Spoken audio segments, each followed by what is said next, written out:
My name is Carmen, and I'm a dancer, movement artist based here in Naarm. I'm originally from Gadigal Land, Sydney, and I moved here in 2020.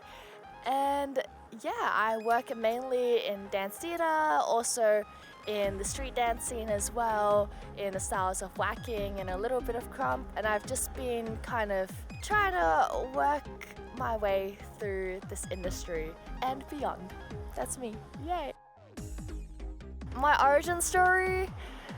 Well, I was always like a very energetic child, and I would dance to like Kylie Minogue in my bedroom and the living room, and then my parents were like, that's enough, and then they put me into dance class. But I've always wanted to do like contemporary or like another style, but they put me in ballet because that's like the Asian mum dance artist starter pack.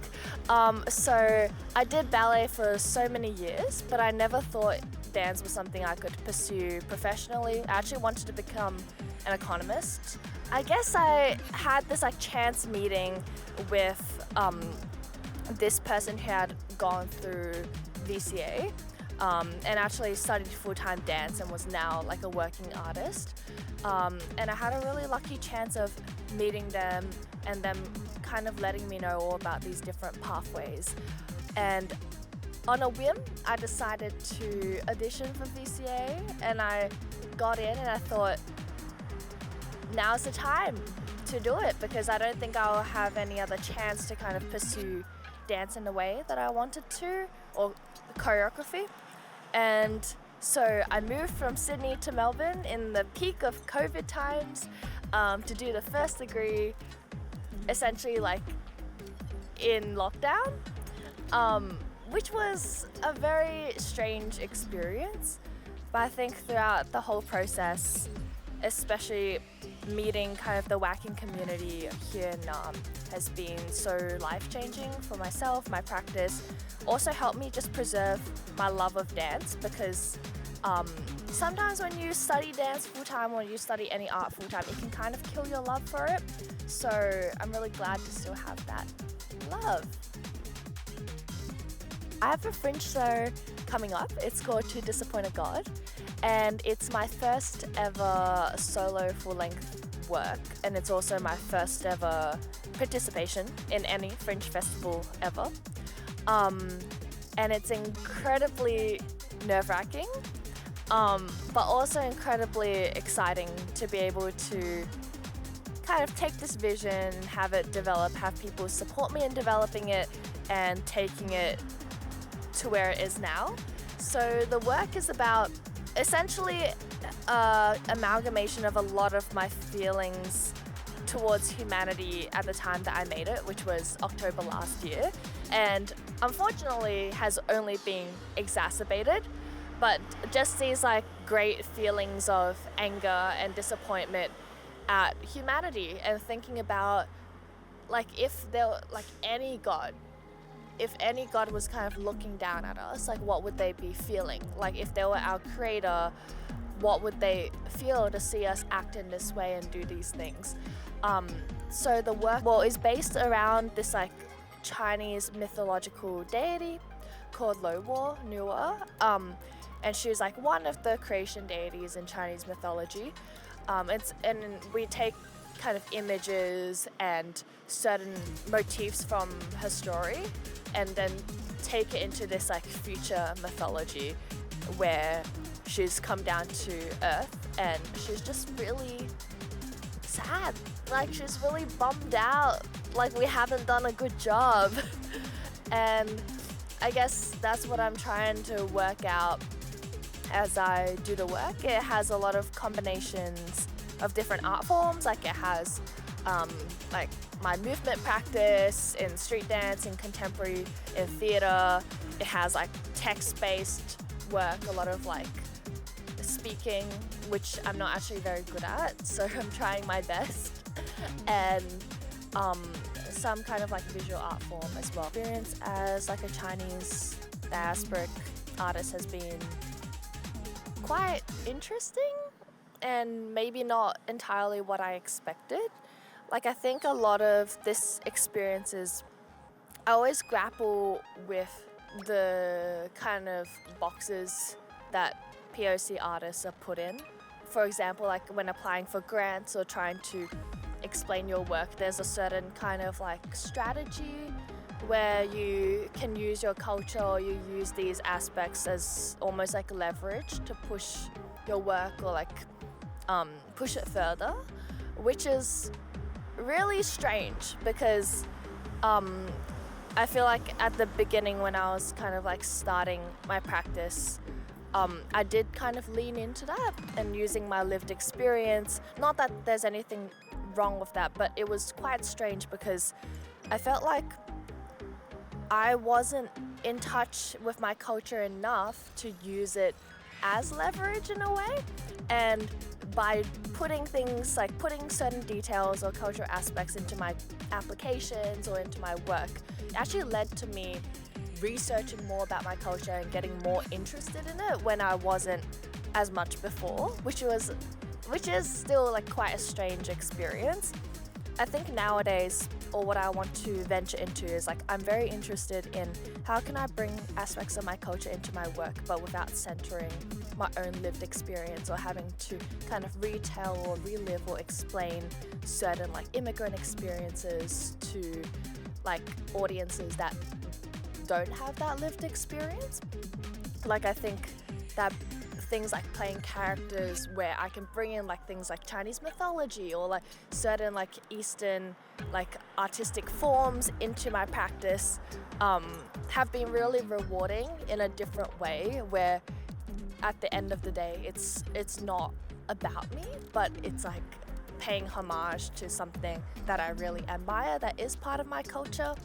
I also think it's just really strange seeing what lineages and what art forms are archived. Going through full-time dance, a lot of the knowledge that we learn about can be quite outdated, or you kind of realize that a lot of the things that you've grown up to value, techniques and like ways of appreciating art forms have been curated by a very specific lens, and then trying to kind of undo those things and realize, oh, there's a different way to do it that is not taught and only passed through word of mouth, but it's equally as valuable. So I think that's really has been like a process of unlearning and relearning, and also like I think culturally or maybe personally, I'm quite risk averse. So a lot of the things that I maybe gravitate towards in my practice, but also in how I approach my career, may seem like unconventional or maybe even like quite mind-boggling in why I choose to do it in this way. Like for example, I really like having the balance of something that can be very stable, and whether it's teaching or some kind of other like part-time job. Like I as I move further or like along in my career, I feel this tendency to actually like deviate from the idea of becoming a full-time artist. I feel like I like the idea of stability, and I like the idea of actually like not traveling that much. Like I like putting my roots down, and I think there is also like this idea of I want to stay close to my parents, and I want to be able to support them in old age, and I'm not sure if I can do that if I just like flew across the world to pursue my dream. So yeah, so that's like my experience of kind of like being a POC artist. So I recently started this development of a work called Aussie Aussie Aussie. I was really lucky to do like a 10-minute presentation of it, and I go really hard on 10-minute presentations because I have this mindset of like all or nothing. So Aussie Aussie Aussie is this kind of play on the citizenship ceremony, and taking it to this like dystopian future where this like Chinese Australian pop star is somehow the face of Australia and leading the citizenship ceremony, but behind all of like the colors and the sparkles and the new like pop star remixed anthem, behind it is still the same reality, which is the White Australia policy, the racism that's embedded on these lands, the prejudice, the legacy of settler colonialism. So Aussie, Aussie, Aussie is kind of like my first, I mean there's a lot of firsts, but this was the first time that I was able to collaborate with like a video artist, which was really cool. Derek Dwan, thank you. Didi, yeah, and also like music as well, with like literally hyperpop trance queen Grace. So that's been like really rewarding to have actually a lot of like organic connections and things through that work. I also think it was really important that we're all like POC artists and the work was quite deeply intertwined with our own experiences. But I think that work is more in the direction of where I want to go next in terms of being more explicit in my political kind of like messaging in my artwork and being braver to say things and express things through my art that I truly, truly believe in. And doing it in like a fun and quirky way, but also like not. Yeah, and also it's been really cool to explore these like different characters. Like Aussie, Aussie, Aussie is one certain archetype. To Disappoint a God has another certain archetype, and I want to continue exploring these characters where I'm beyond myself, because that's fun. So like a little nugget of advice that I would have really appreciated is that actually becoming really comfortable with failure, but also allowing yourself to empathize with people that just might not get it entirely. Like it's okay to not be absolutely sure of your direction. It's okay to not be completely sure that if pursuing art or pursuing dance is like the right way. And I think it's actually okay sometimes to be able to understand and listen to like why people are nervous for you or like why people are anxious for you. I'm not saying use that to like then decide to like quit it entirely or something like that, but I think something that has really helped me is like I think like growing up in I guess like a lot of Asian families, like my family, there's a lot of you know, like there's not a lot of understanding about how to survive in the arts industry, how it all works. I remember when I once said to my parents like I'm thinking of freelancing, they thought they were so like against it because they thought I would be doing everything for free. So there's like this almost like barrier in understanding and giving grace in allowing yourself to empathize that maybe their fear, maybe their doubt is not because they hate you or like it's not because they like really don't like what you're doing. It's just because they have this like uncertainty and it's very, very nerve-wracking for them, and allowing yourself to empathize with that and then giving kind of pathways to alleviate that concern, I think has been super helpful for me, like actually clarifying to like a lot of my friends but also like my family as to what I am doing and how I'm surviving and how you can survive in this crazy industry. And also listening to their advice, because sometimes like, dang, you need financial advice, you know? So I think allowing that grace is fine. Whee! And I think another thing that would have really helped me is not being afraid to do things differently, especially if you're studying the art form. Like just because you're studying and you have like people teaching you a certain way, it doesn't mean that you have to do it that certain way. It's just like the rules are meant to be broken. You're just there to learn the rules. And then sometimes the rules are dumb, and that's okay. You recognize that the rules are dumb. So I think it's okay to just be like, actually, I don't like doing it that way. And then you kind of cop it at that time, but then after you're out of that situation or that context, it rewards you in a different way.